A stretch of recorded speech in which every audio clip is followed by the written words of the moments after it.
A little girl whispered, "Please don't let my mom die." What lonely CEO Millionaire did. Unbelievable.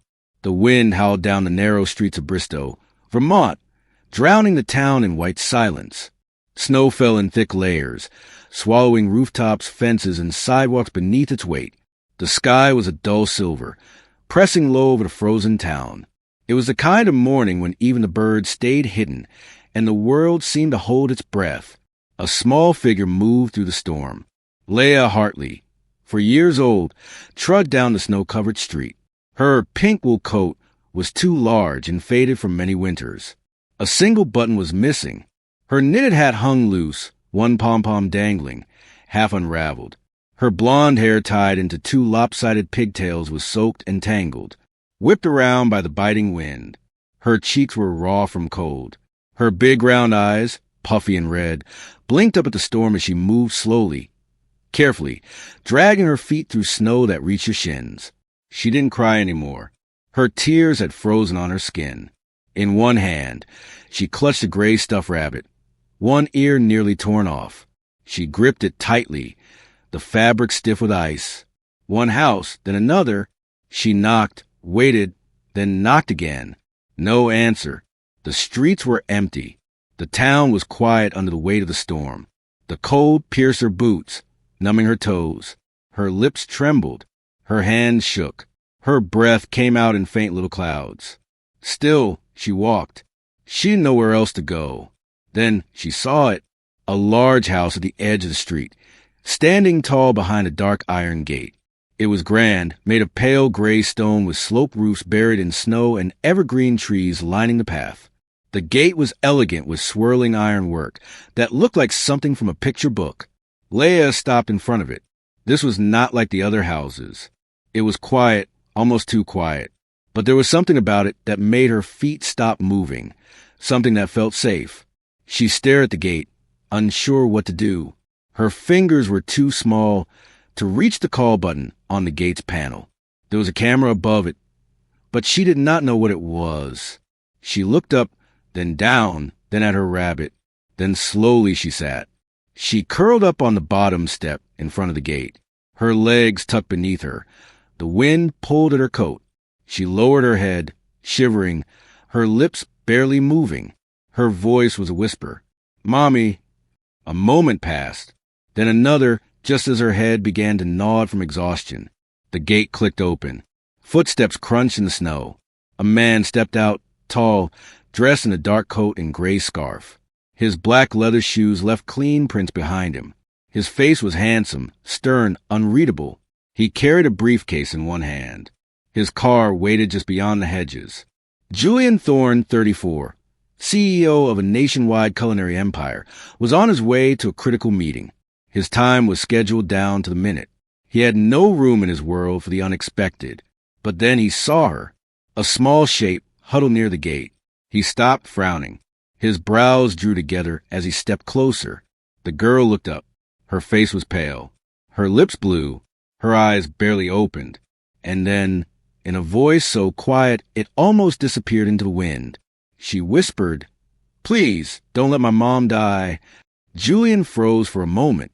He said nothing, did nothing. Something in his chest tightened, broke just a little. He dropped the briefcase. Without thinking, he knelt down, pulled off his coat, and wrapped it around her. Then gently, he lifted her into his arms. The snow swirled around them as he carried her through the open gate and into the warmth of a house that until now had only known silence. Her voice came again, barely a breath. "Please don't let my mom die." Julian Thorne stood still in the snow, briefcase forgotten at his feet. He had faced boardrooms, billion-dollar deals, and entire empires built on precision. But nothing had undone him like those 7 trembling words from a child. He knelt before her. The snow clung to her lashes like tiny crystals. "Where is your mom, sweetheart?" he asked, softer now. Leah didn't cry. Her small body trembled. Slowly, she lifted one mittened hand and pointed behind her down the snowy street. "I can take you," she whispered. Julian took off his wool coat and wrapped it gently around her before lifting her in his arms. She was light, cold. She didn't resist, just rested her head on his shoulder, clutching a tattered rabbit, left at the fire hydrant, then behind the bakery. It's apartment 2A. He didn't hesitate. Snow crunched beneath his feet as he moved quickly. Leia soft guiding him. Wind whipped across his face, snow collecting on his sleeves, but the cold didn't matter. His entire focus was a girl in his arms and her mother wherever she was. The building came into view. Old brick, rusting balconies, fog windows. He climbed the steps 2 at a time. The front door was ajar. "Stay with me," he said to Leia. She nodded. He pushed the door open. Inside the apartment was dim, small, and cold. The air smelled faintly of gas. A flickering light buzzed above the kitchen. Then he saw her. A young woman, maybe late 20s, crumpled on the kitchen floor, blonde hair tangled, face pale. One hand still clutched the dish towel. A bruise bloomed across her forehead, as if she'd struck the counter. The pot on the stove had boiled dry, curling thin smoke into the air. "Mommy," Leia whimpered. Julian sat her down and rushed to the woman's side. He knelt, checked her pulse, faint but present. She was breathing barely. He grabbed his phone. Ambulance needed. Possible head injury. Low response. Gas stoves on. Send fire unit 2. He turned back. Leia had crawled to her mother's side, holding her hand. "She's breathing," Julian said. "You did the right thing, Leia." Tears welled in her eyes, silent and slow. She leaned close to her mother. "Mommy, I found someone. He's going to help you." When the paramedics arrived, Julian stayed close. He answered every question calmly. He insisted on riding along, never letting go of Leia's hand. In the ambulance, he sat beside the stretcher. The woman, Cecilia, looked fragile under the harsh lights. Julian watched her closely, not out of curiosity, but with a quiet protectiveness he hadn't expected to feel. Leela leaned into his side, wrapped in his coat. She finally gave in to exhaustion. Her small hand gripped his shirt as she fell asleep. At the hospital, time slowed. Julian sat silently in the emergency room, his phone untouched. No calls, no texts. He didn't care about the missed meetings. His world, usually precise, controlled, had narrowed to 2 strangers he hadn't known an hour earlier. Eventually, a doctor approached. She collapsed from severe hypotension, he explained. Likely from exhaustion and lack of food. She's stable. No brain damage. She'll recover. Julian let out a breath he hadn't realized he was holding. "I'll take care of the costs," he said. "Whatever she needs." The nurse nodded. Later, Leia stirred in the hospital chair. Julian handed her a warm cup of cocoa from a vending machine. She held it in both hands carefully. "You were so brave today," he said. "You saved your mom." She blinked slowly, then offered a small, tired smile, the first he'd seen from her. "I knew you would help," she whispered. Julian didn't answer, but something in his chest shifted, something that hadn't moved in years, and deep down, he knew this wasn't the last time this girl, and her mother would remind him of what it truly meant to care. The ceiling above her was white, painfully bright. The walls were pale, sterile, and humming with the faint buzz of fluorescent lights. There was a beeping sound to her left. The air smelled faintly of antiseptic. Cecilia stirred. Her heart began to race before she could even open her eyes. Her first thought, like a scream in her chest, was not pain. It was her daughter. She blinked, lips cracked, throat dry. Her voice came out hoarse and trembling. "LLA, where's my daughter?" A deep, calm voice answered from somewhere beside her. "She's safe. She's with me." She turned her head slowly, eyes struggling to focus. A man sat in the chair next to her bed, well-dressed. A charcoal gray coat folded neatly over his lap, his tie loosened, his expression tired, yet somehow still composed. There was a quiet tension in his jaw and something in his eyes. Concern maybe, or something deeper. "You passed out," he said gently. "Your daughter came to find help. She found me." Cecilia stared at him. She tried to sit up, but her arms gave out halfway. "Easy," the man said, rising from his chair. He poured water from a plastic pitcher and held the cup out for her. "You're safe. She did a brave thing, and you've done everything you could." Cecilia sipped the water slowly. Her lips trembled. Her mind was foggy, her body ached, but it was the presence of this man, this stranger, that made everything feel even more unreal. "Why would someone like you help someone like me?" she asked in a voice barely above a whisper. He looked down at the cup in his hand, then to the floor, and finally met her eyes. "Because I could," he said, "and because she asked me not to let you die, and I didn't want to fail her." His words cut through the fog. Not dramatic, not romantic, just simple, honest. Cecilia didn't speak. Her eyes welled. One tear slipped down her cheek, then another. She didn't wipe them. She just let them fall quietly like snow melting. The door opened softly. A nurse entered, followed by small footsteps. "Mommy." Leia's voice broke the silence like sunlight through storm clouds. Cecilia turned just in time to catch her daughter as she ran into the room. She wrapped her arms around her tightly, burying her face into her daughter's soft blonde hair. "You're okay. You're okay." Leia cried. Julian rose quietly and stepped back. He didn't speak. He didn't interrupt. He simply gave them space. He turned his eyes to the window. It had stopped snowing. Later, when Leia sat drawing quietly in the corner with a box of crayons provided by a nurse, Cecilia's breathing had steadied. She sat up against the pillows, but her eyes flicked nervously to the clock on the wall. "What time is it?" she asked suddenly. "What day?" Julian glanced at her, surprised. "It's Thursday morning." Her face palled further. "I was supposed to work today," she said quickly. "If I don't show up, they'll think I quit. I can't afford to lose this job." Julian frowned slightly. "You just collapsed. You nearly died. And your first thought is work." Cecilia looked at him, then down at her lap. "If I lose this job, I lose rent. And if I lose rent, I lose everything." There was no self-pity in her tone, just fact, plain and sharp. Julian stared at her for a long moment. Then he asked gently, "Where do you work?" She hesitated, tightening her grip on the hospital blanket. "Thorne's Table, the restaurant in Midtown. I work the late shifts, dishwasher, server, whatever they need." His expression didn't change much, but something flickered in his eyes. He said nothing for a moment. Then he walked over and sat back down, his voice calm. "Don't worry about your job. I'll make sure it's still there when you're ready." Cecilia blinked. "You know someone there?" she asked. Julian didn't answer. Instead, he reached into his coat pocket and pulled out a slim black business card with gold trim.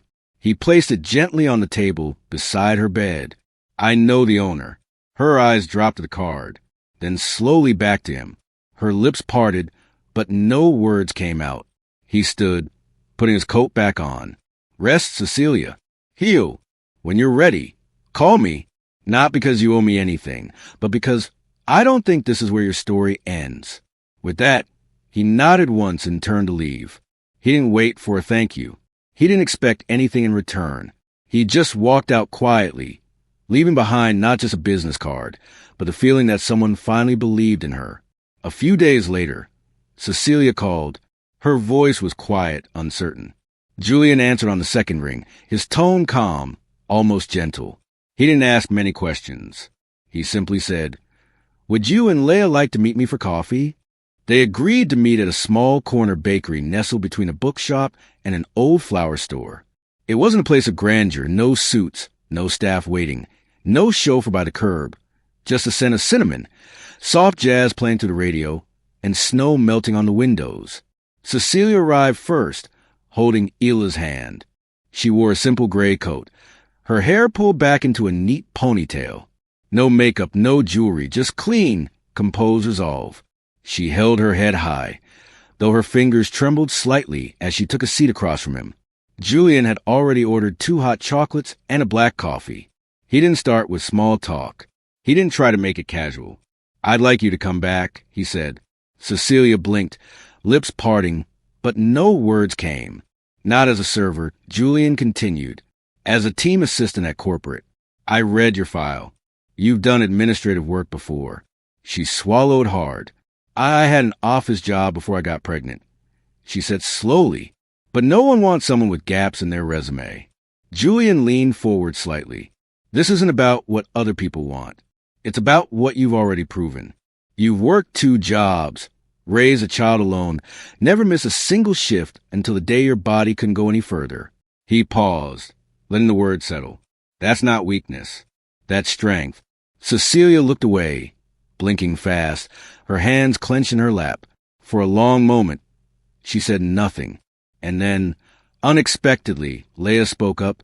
If Mommy works near your office, can I come too? She asked brightly. Julian turned to her, smiling. We'll save a spot just for you.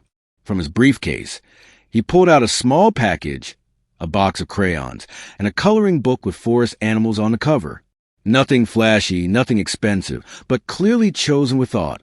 Leia lit up. For me? Julian nodded. For you to use while you wait for Mommy.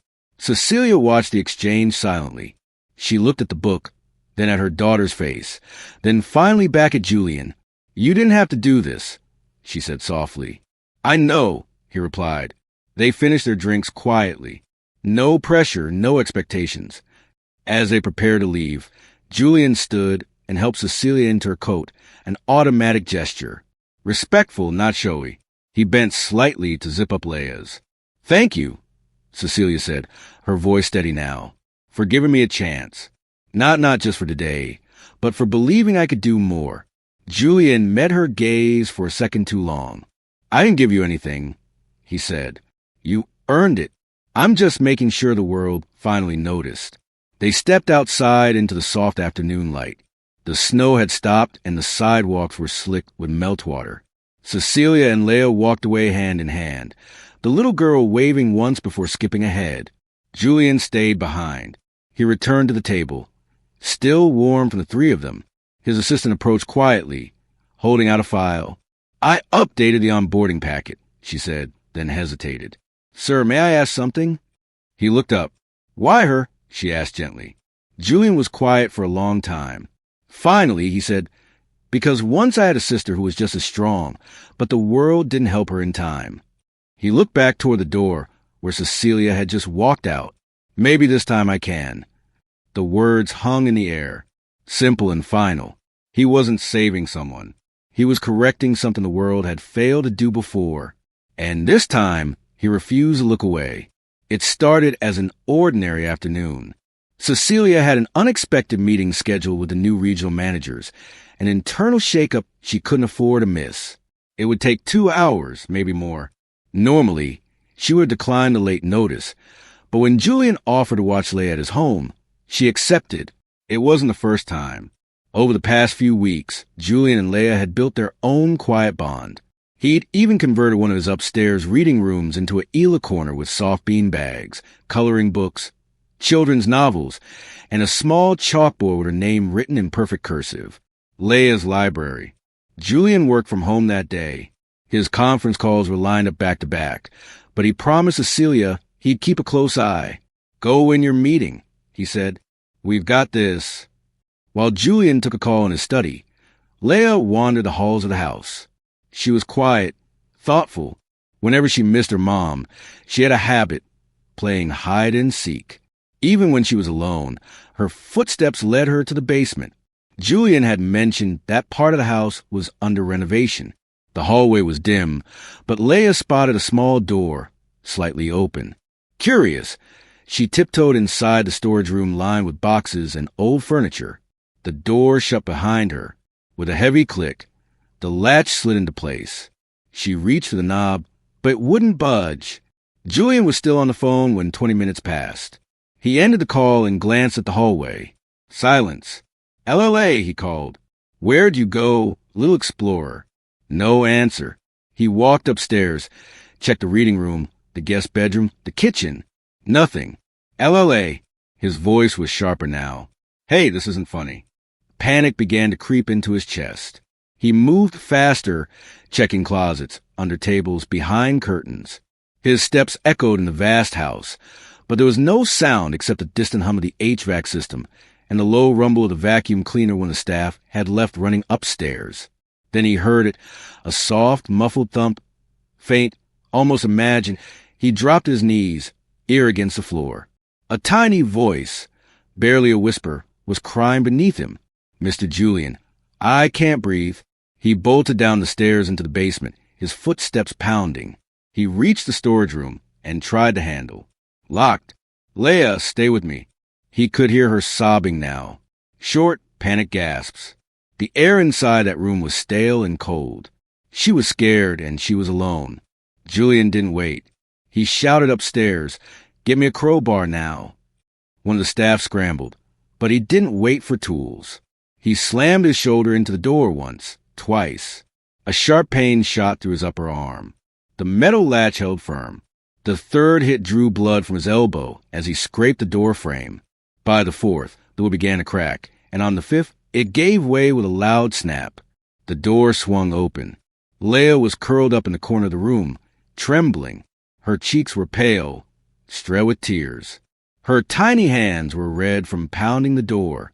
She couldn't even speak, just gasped in short, shallow breaths. Julian rushed in and fell to his knees beside her. He scooped her into his arms without saying a word. He held her tightly, rocking her gently, one hand cradling the back of her head. He didn't speak for several seconds, just breathed with her, matched her heartbeat, let her sob into his shirt, then softly, voice thick, "You're safe now. I've got you. I promise I won't ever let you be scared again." Later, a call went out to Cecilia. She ran into the house not long after, breathless, eyes wide with fear. She found them in the living room, Leia asleep in Julian's arms, wrapped in a soft blanket. Julian sat still, one arm protectively around the child, his shirt stained, sleeve torn, and blood seeping to the fabric at his elbow. "I should have been with her," Cecilia choked out. Julian looked at her, not with blame, not with pity, but with something deeper. "You're not alone anymore," he said. His voice didn't tremble, but hers did.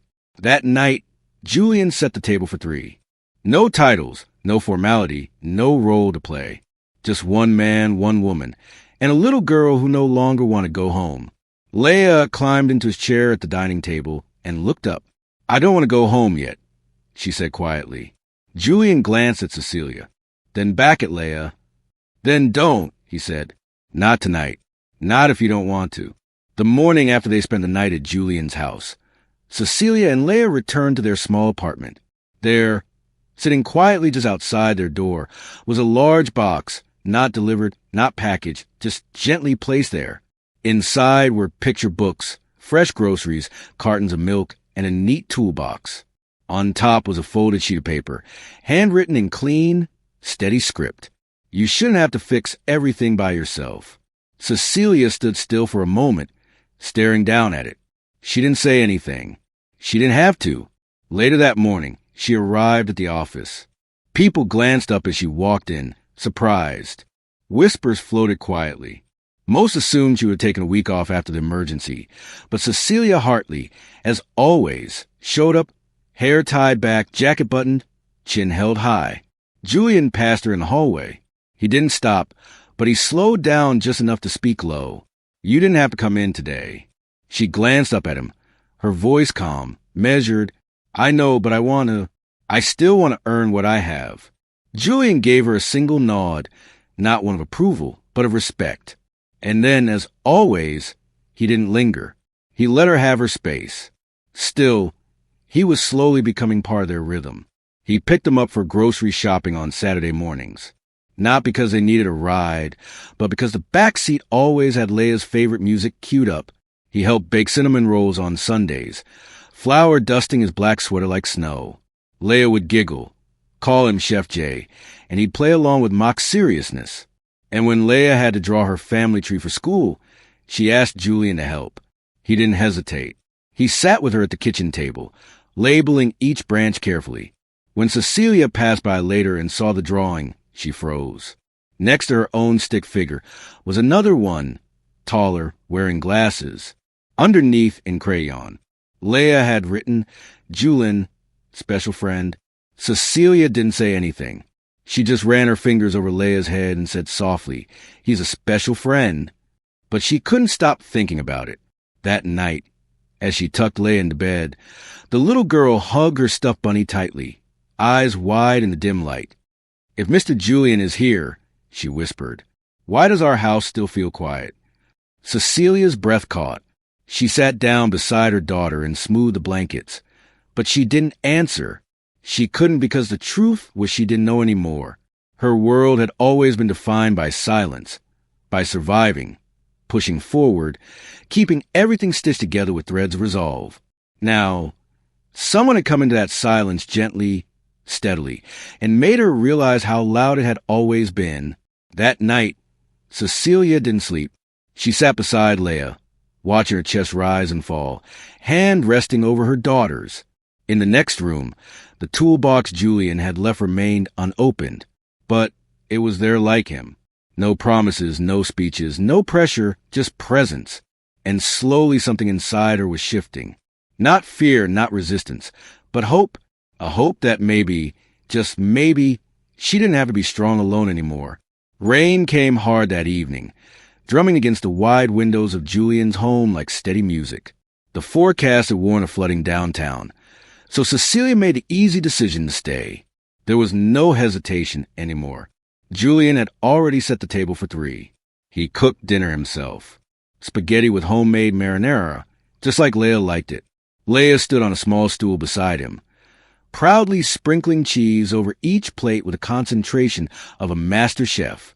Cecilia peeled carrots, slicing them into neat ribbons, her sleeves rolled to the elbow, hair tied up in a loose bun. There was laughter in the kitchen, soft clinks of utensils, the occasional small splash of tomato sauce on the counter. Leia humming a song under her breath. For the first time, it didn't feel like a guest night. It felt like home. After dinner, Leia curled up on the couch, clutching her favorite stuffed bunny. She didn't even finish her bedtime story.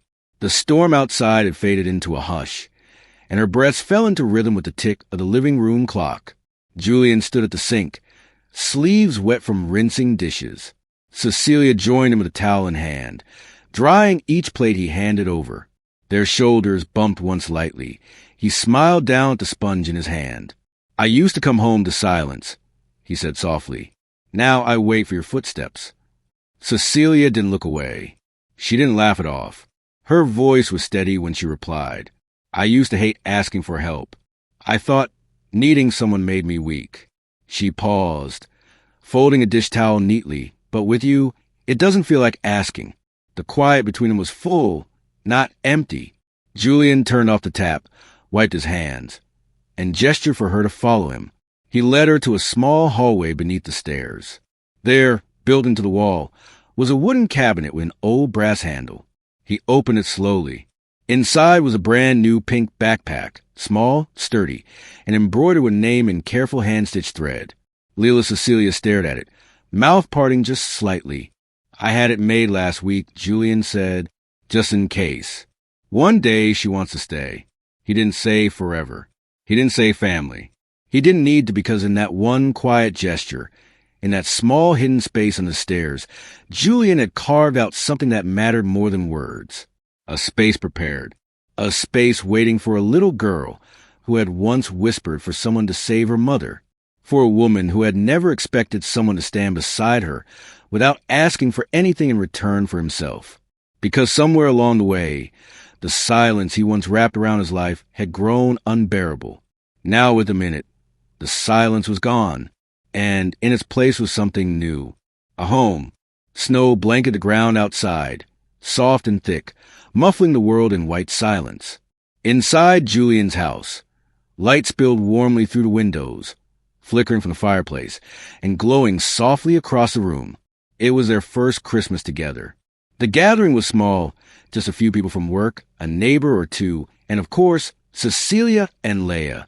There were no crystal chandeliers or champagne towers, just cinnamon rolls on the table, strings of paper stars across the ceiling, and the scent of cloves and pine in the air. The walls were decorated not with garlands, but with photographs. Photos of Leia's crayon drawings pinned to the fridge. A blurry picture of Cecilia asleep on the couch, book in hand. Julian crouched by the kitchen island, tying one of Leia's shoes. All the small, ordinary pieces of a life that had slowly begun to feel extraordinary. The room buzzed with soft conversation and laughter. Then Julian stood. He cleared his throat gently and looked around the room. "Can I have a moment?" he asked, voice steady. The room quieted. He didn't pull out a ring. There was no velvet box, no spotlight. Instead, he knelt on one knee, not just before Cecilia, but before Leia, too. His eyes moved from the little girl to her mother. "You came to my door," he said softly, "and asked me not to let your mom die." He paused, voice thickening. "You didn't just bring her to me. You brought me back to life." He took a slow breath. "So now I have a question, a simple one." He smiled. "Can I come home with you every day for the rest of our lives?" The room was silent, not from shock, but from the kind of quiet that holds something sacred. Leia was the first to move. She nodded so hard her blonde pigtails bounced. "Yes, say yes, Mommy." Cecilia covered her mouth with one hand, tears falling freely down her cheeks. She reached for Ila's hand, then placed both their hands gently over Julian's. Her voice trembled. "We're already home." No one clapped. No one needed to, because something bigger than celebration had filled the room. Something that didn't need noise to be felt. Later that night, after everyone had gone, the three of them sat near the wide window.